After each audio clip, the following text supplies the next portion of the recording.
What is it about the iPhone that makes it so desirable? Is it the sleek industrial design? Is it the elegant user interface? Or something else? What is the secret to Apple's product success? And most importantly, is it possible to replicate that? The answer to that lies in the ancient Buddhist philosophy of Zen. Steve Jobs was a lifelong practitioner of Zen, and this had a profound impact on his life and his work, especially his approach to product design. It has taken me more than 20 years since I first came to Apple as a young design intern to finally connect the dots and distill down all my experiences and learnings there into this short discourse I call the Zen philosophy of product design. So what is Zen? Zen, as you can see, is a translation of the Chinese word Chan, which comes from the Sanskrit word dhyan. But Zen is not just about meditation.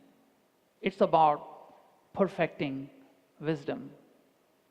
And then there are 6 wisdoms that need to be perfected, starting from generosity, ethics, effort, concentration, patience, and finally, the perfection of wisdom itself. Now, applying the 6 wisdoms to the art of product design is what I call the Zen philosophy of product design, which I'm very much honored to share with you today. So let's get started. Generosity of product design is having a noble cause to build the product in the first place. When it came to iPod, it was not about the innovations and technologies like the click wheel. What we wanted to do was to put 1,000 songs in your pocket so that you could experience the music you couldn't imagine was possible. And that vision is what inspired us team to do some of the best work in our life. You may be able to motivate people with big fat paychecks, with fancy perks, but if you want to build a great product, you need an inspired team. And if you want to do that, you need to have a vision that goes beyond the ordinary. It's not enough to have a big vision. You need to have ethics to go with it. Ethics are your guiding principles. It is what you do when nobody is watching. It is a known fact that Apple designed the insides of our products as well as we did the outsides, even though our products were never designed to be open. And we brought the same amount of rigor and care to building and getting our products manufactured. In 2009, during the development of iPad, I was down in Shenzhen with our Chief Design Officer, Sir Jonathan Ive, and we were watching an iPad body getting polished. And there was this robot which was going around the body in a repeated fashion. We watched this process for a few minutes when Johnny asked me, "Have you seen a carpenter polish a piece of wood?" I said, "Yes." He said, it polishes wood in a very random manner while moving the piece of wood. He said, "Can we make our machine do the same thing?" As an engineer, I knew this would make no difference in how the iPad would appear to the end user when everything was said and done. We didn't even know if we could make the robot behave more like a human. But Johnny insisted that we need to put a human touch in how we made our products, not just design it. You know, one of the things we were conditioned to do at Apple was to ignore all the things that would make something not possible. We wanted to do something that was never done before. We did not care about your experience or your expertise that told you how something could not be done. What we believed was in data. The data that you got by building things, by measuring things. We actually lived by a motto, which was, in God we trust. Everyone else, please bring data. And so that is the reason why I replied to Johnny. I said, yes, we will give it a shot and send you the samples when it's done, even though we didn't know whether it could be done. Having this level of intellectual honesty requires a lot of effort. Effort is the next wisdom I'd like to talk to you about.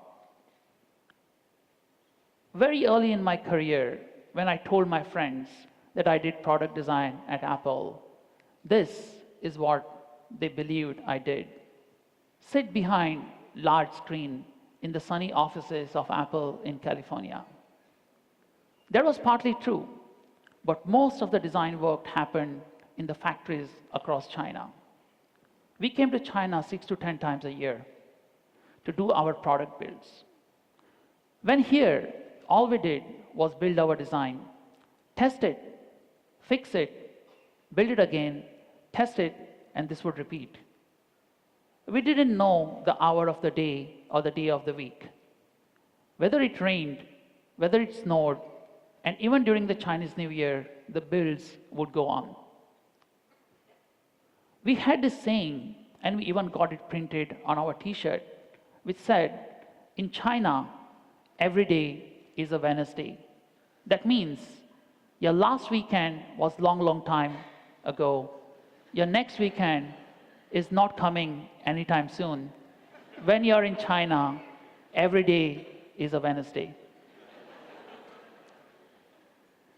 The relentless effort is what turns your design vision into a reality. There are no shortcuts to building great products. It's effort that matters the most. Now, directing your effort in the right direction needs focus. Focus or concentration is the next wisdom I'd like to talk about.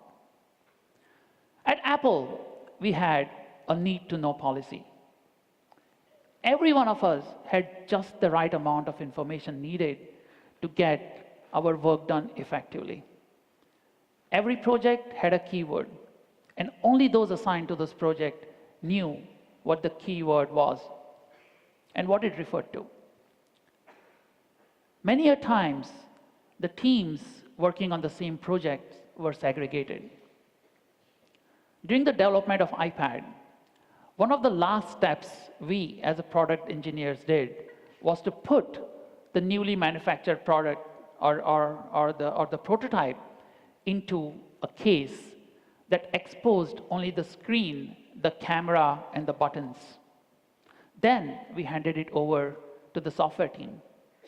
The software team had no reason to know what the iPad looked like, what material, what color, what the shape. All they needed to do was to have access to the screen when turned on. On the flip side, we, the product designers, were never shown the operating system or the user interface. And neither of us, frankly, cared. We were focused on playing our part in building the best product that we humanly could. This brings me to the next wisdom, that of patience. Patience is simple to understand, but very, very hard to practice. 6 years ago, on a TEDx stage not too far from here, I spoke about my journey of dropping out of Stanford and joining Apple to build a tablet, and how that journey took more than 8 years when we finally launched the iPad. If you think 8 years is a long time, spare some thought for Steve Jobs. iPad was a dream he had held for more than 27 years. In a very rare interview in 1983, he spoke about putting a computer in a book that you could carry with yourself. He was in fact talking about the iPad. He had that vision for such a long time. And when it was finally launched, he called it the most significant thing he had done in his career. Remember, for great products to manifest themselves, it takes a lot of things to fall in places. Very few people know that we started doing the tablet much before the phone. But we had to give up because we didn't have an operating system, nor did we have this concept of apps. We just didn't have a killer app. It was the iPhone that gave rise to the iOS and the concept of App Store. And then within a year, iPad was a possibility. Think of why Apple was not the first to the wearables market with the Apple Watch. Why it wasn't the first with the VR headset. It's simply because these products were not ready. So when you're building your products, just put your head down, build your product. When it's time, the product would reveal itself. Just be patient. This brings me to the last of the wisdoms, which is realization of the truth when it comes to product design. When Steve Jobs was towards the end of his life, he was asked what his biggest achievement at Apple was. Was it the iPhone? Was it the iPad? Was it the Mac? What do you guys think? Anyone from the audience? What do you think his biggest achievement was? His reply was, it was the team I built at Apple, the team that would go on to fulfill his legacy and carry it on after he was long gone.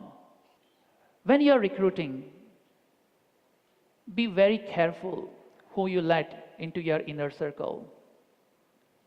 Remember, the A players bring in A players. The Bs will bring in Bs as well as Cs. And before you know, your organization is full of mediocre people. 20 years ago, when I was recruited as an intern, I had 2 interviews on my school campus. Then there were 2 phone interviews. And then I had 1 whole day of back-to-back interviews on Apple's campus. When I joined that summer, there were dozens of interns from all around the world, not world, actually all around the US. And during the summer, we were thoroughly vetted for various different skills, but most importantly, for our culture fit to the company. If you did not wear shorts and flip-flops, you did not belong there. And when it came to the product design interns who you see here on the screen, we had this tradition. We called it 420. It's not that kind of 420 that you might imagine. Every afternoon at 420, our supervisor would march us to the cafeteria and treat us to Italian sodas. It was our time to bond as a team over a few drinks. This is a time when we talked about everything under the sun, from sailing to material science. We learned from each other, we helped each other, and most importantly, we discovered each other. All of these interns you see on the screen, they were invited back the next summer and offered a full-time job after they graduated. And we all had a long, fulfilling careers there. The reason for that is they were discovered very young, and we were groomed to be the future stars at Apple. When you're building products, it's not about whether you have the resources or whether you have the know-how to build a product. If you don't have the right people, it's impossible to build the best products. And that is the final wisdom. So, to recap, when you're building your products, start with a generous why. Start with a vision that can inspire your team. Be ethical in how you go about building your products. Be intellectually honest. Remember, it's the efforts you put in that help you turn the vision into reality. Stay focused on the job at hand. Don't worry about what's happening outside. Be patient. It takes time to realize great products. Just put your head down and do your job. And finally, assemble a team with a good culture fit. And if you apply all these wisdoms to your designs, it's not just possible, but it's almost inevitable that we'll build great products. And that's the Zen philosophy of product design. Thank you very much.